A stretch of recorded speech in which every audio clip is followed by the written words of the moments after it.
I'm Dr. Horia Elias, and I have the pleasure of leading the School of Mechanical, Aerospace and Manufacturing Engineering. Our commitment to unlocking new educational opportunities that mesh with the rigorous academics of a top-ranked public research university remains steadfast.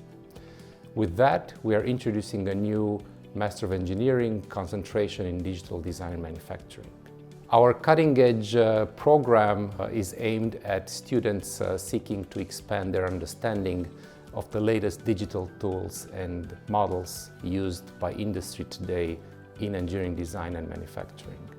With courses ranging from computer-aided design and optimization to reliability and machine learning models, you will learn from one of the strongest computational design and manufacturing groups in the US, whose faculty have extensive industry experience. Connecticut manufacturers and their supply chain that are continuing their transition towards a full digital design thread have continuously expressed an interest in hiring engineers that can utilize these design tools to support their engineering design decisions with significant financial implications.